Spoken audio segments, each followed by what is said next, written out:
Preview। आज सभी का स्वागत है महाराष्ट्र न्यूज टुडे में। कुछ दिन पहले हरसुल पुलिस को एक कंप्लेंट मिली थी जिसमें एक महिला ने आरोप लगाया था कि उसके जेवरात कोई शख्स उसे किसी सुनसान जगह पर लेकर गया और वहां पे उसे जान से मारने की धमकी देकर उसके जेवरात छीन लिए। ये एफआईआर दर्ज की गई। उसके बाद हरसुल पुलिस ने जांच शुरू की। जांच में जो आरोपी है उसका महिला ने सिर्फ कुछ ऐसा दिखता है या वैसा दिखता है, कुछ सही तरीके से उसका हुलिया नहीं बताया था। पर हरसुल पुलिस ने इसमें जांच की। जांच करने के बाद उन्हें कुछ गुप्त सूत्रों से जानकारी मिली और उन्होंने एक आरोपी को ढूंढ निकाला।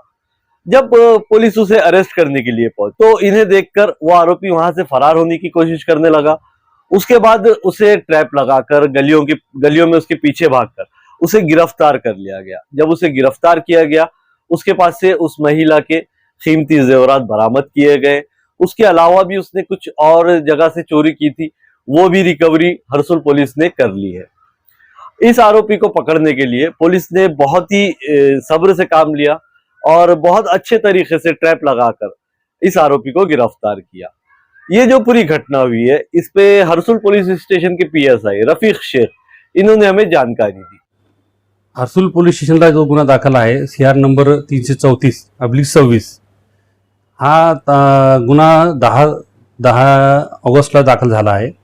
ही घटना जी घडली होती ती 25 जुलै रोजी घडली होती।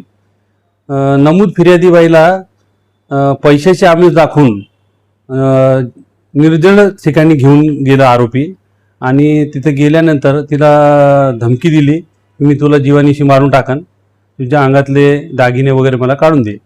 त्यावेळी त्या महिलेचे दागिने काढून घेतले अंगावरचे आणि तिचा मोबाईल पण हिसकावून घेतला होता। पण नंतर ती महिलेनं ते मोबाईल त्याच्या ताब्यातून घेऊन टाकलेला आहे आणि तो आरोपी नागराज श्रीरामे म्हणून आरोपी होता, तर तो फरार होता। तपासा दरम्यान आम्हाला अशी आमचे गुप्त बातमीदार नेमले आम्ही आणि DB पथकाचे आमचे SI शेवाळे, तळवी आणि इतर जे होते आमचे लोक, त्यांनी त्याची माहिती काढली गुप्त बातमीदारापासून की तो इसम असा दिसणारा, कारण आमच्याकडे चेहरा नाही होता, तो कसा दिसतो काय ते महिला फिर्यादी असल्यामुळे महिला फिर्यादीने आम्हाला स्पष्ट सांगितलं नव्हतं दिसायला कसा आहे किंवा काय आहे।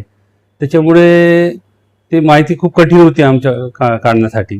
तर आम्ही ती माहिती काढण्यासाठी मदत घेतली तो CCTV कॅमेऱ्याची आणि थोडंफार त्याचे स्केच वगैरे बनवून शेवटी आम्हाला अशी माहिती मिळाली की तो जाधववाडीमध्ये एरियामध्ये कुठंतरी वावर करतो, त्याचा फिरतो, तो येतो जातो। त्याच्यावरून आम्ही ट्रॅप लावला।